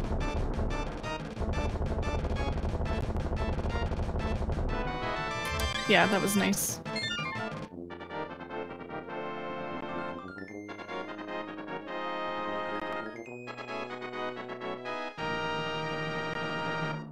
Now we've got a 47-second cutscene to sit through. How's the weather in Canada?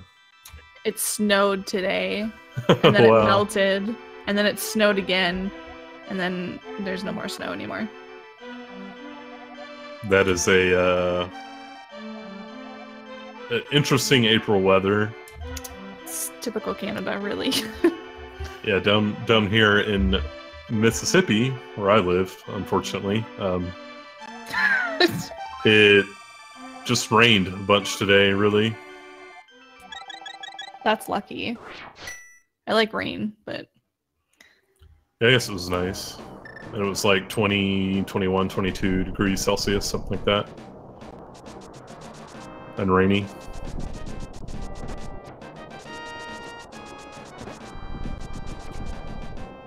Alright, off we go to Ganon's Tower. Salatman getting the good cutscene, saving 20 frames.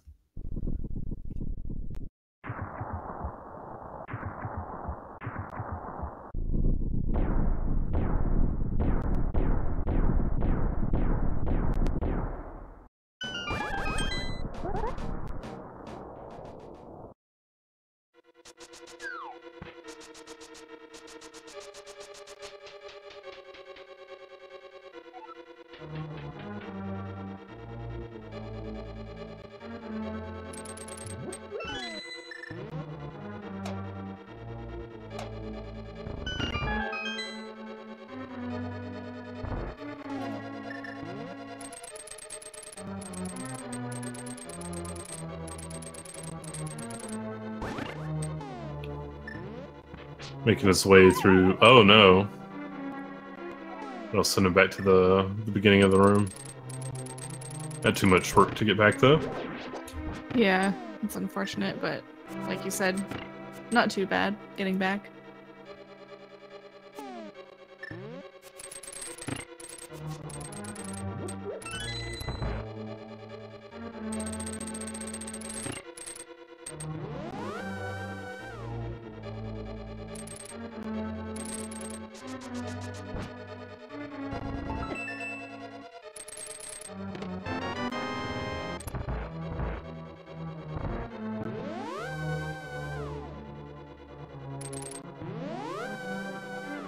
He's still really in need of some arrows. He needs to get up to 18 to fight Ice Armos here. 5 you get for basically free in this invisible bridge room. But yeah, it looks like he's taking the warp so he can get these 5. Ordinarily you'd skip that warp, which you would have seen on Fricker's side earlier. These are the 5 he gets for free in this room, just lifting that bottom pot. And then he'll have to get another pot in this room. Yep. You might not remember which one it is. Yep. There we go. Oh, he's going for all of them. Oh, okay. Yeah.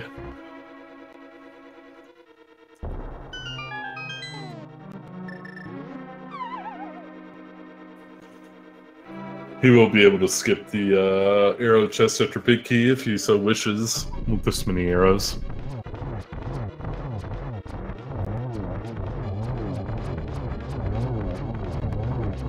Very nice fight.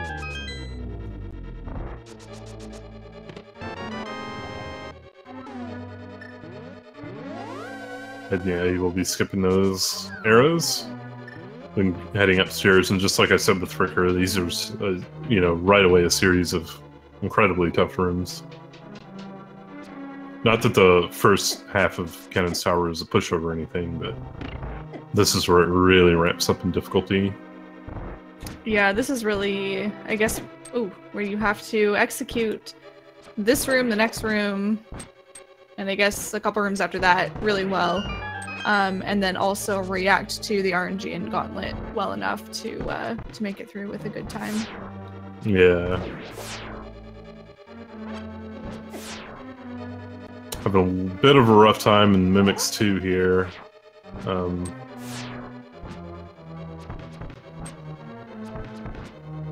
Ooh, he's got to be careful. He only has one arrow left. Oh! Oh no. Unfortunately, taking a death as soon as he killed that Mimic. So he's going to need to go get arrows. Hopefully he knows about the ones on the right side. Looks like he does. So he's going to go down there and grab some arrows.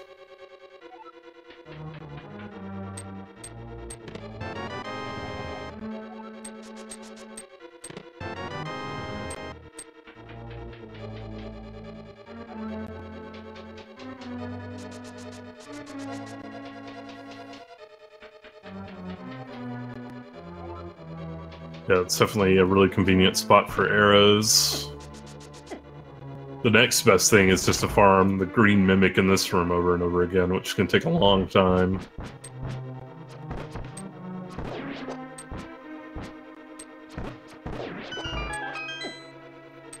Oh no, only 4 hearts. Needs to be careful. There, Mimics 2 went Wow, much better really that time. good Mimics 2 there. Yeah.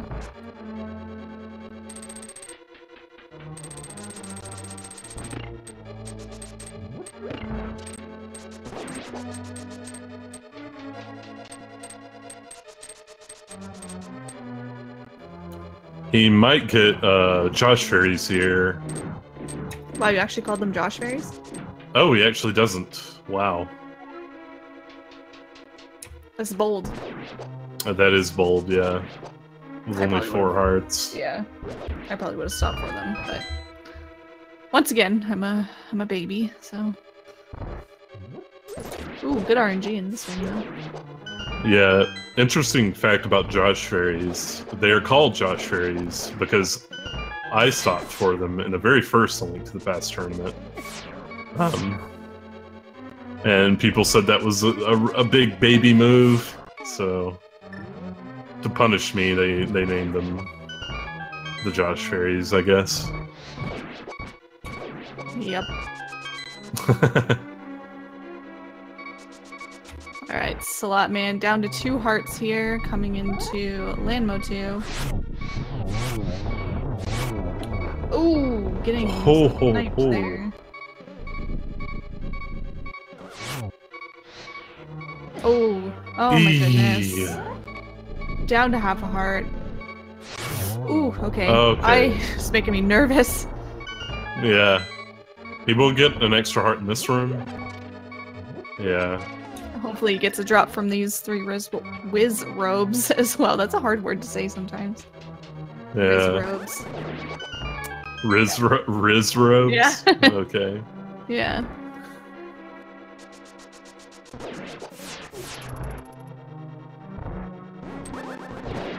Yeah, thankfully another drop here as well. He's gonna go down for that heart too. Don't blame him at all.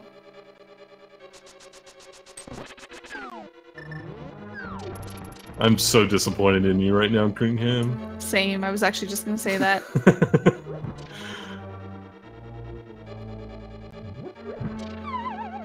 He's spent a little bit too much time in Twitch chats with Screevo and Elm lately, apparently. Yeah, I think so.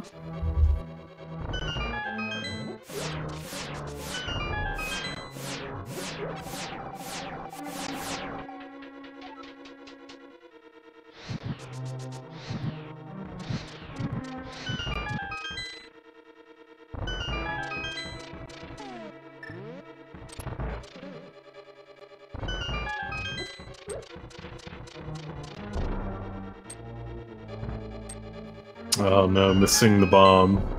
It's really easy to throw that bomb in like an incorrect way where it won't actually blow up in that wall. This is bad. Geez. I don't know if everything was just in a weird spot when he entered the room. Or what happened there. But the anti-fairy was like immediately in his way. Yeah. Oh no, oh, don't hit a spike, don't hit a spike. No. Oh. Okay. Oh my god, he like just missed it. I wonder if he's gonna wait for the whiz ropes and try and farm a heart here, I think. Yeah. Good call, for sure. And yeah, since the whiz robes are in the heart prize pack, and they will continue to respawn.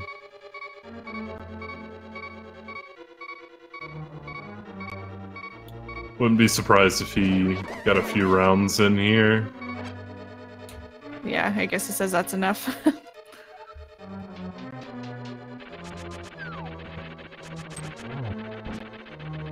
Yeah, he got pretty lucky there though with falling down. Well, I guess not lucky, it's just he got lucky that he got hit off there and not somewhere else where he could have hit a spike, thankfully. Yeah.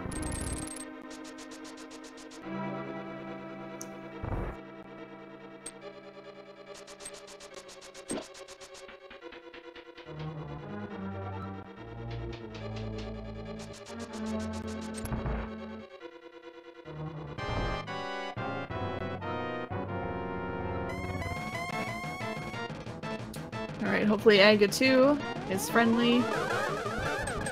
Gets 2 hits in on the first cycle. And 2 hits in on the second cycle. Might be able to get a 3 cycle. Oh, unfortunately getting blue balled. There I go, hoping for something again. Yeah. Haven't you learned? You're jinxing him.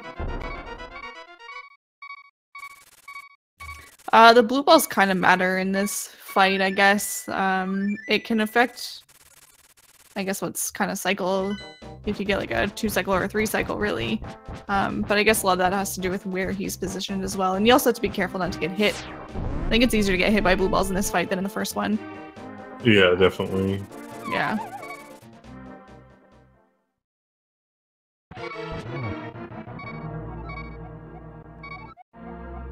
Alright. We're on Ganon.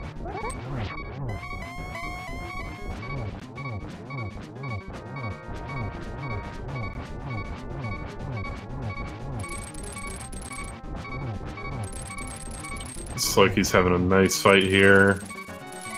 That was textbook.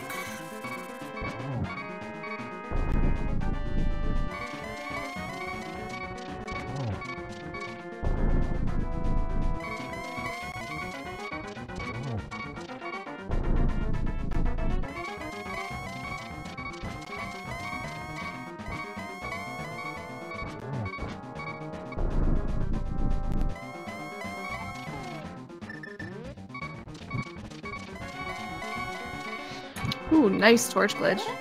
Yeah, very good. So has to be careful. Any of the fire bats will one-hit him. Of course, Ganon will also one-hit him. Yeah. Fortunately, Ganon will one-hit you even if you have 8 hearts. So yeah, it's kind of a big old bully. Ganon does just an absurd amount of damage. Yeah, it's kind of insane. Like 8 hearts. What is that?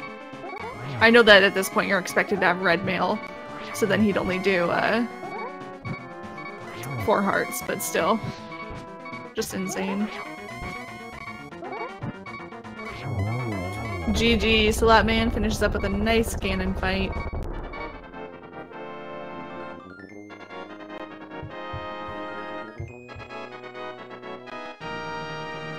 We'll be finishing up with a 155.18, looks like.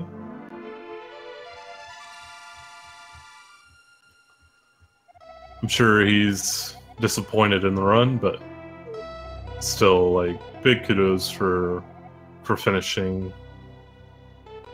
Yeah, definitely. I mean, like I had said earlier, dying even once in this game can put you on tilt and is pretty frustrating. But dying multiple times is definitely really difficult. So GG to Salatman for finishing and continuing to stick it out and not quitting. I think we could all maybe take a lesson from him there. So GG Salatman. And I think that we're going to have to get over to the next race now because it starts at 8 p.m., which is right now. Oh, wow, yeah. So we're going to hand it over. I guess we have Jeddah BB versus D-Rock, and Yuta is going to be commentating this race by the looks of things. So that's coming up on this channel right now. And then after that, we have Dark Magician versus S-Diesel.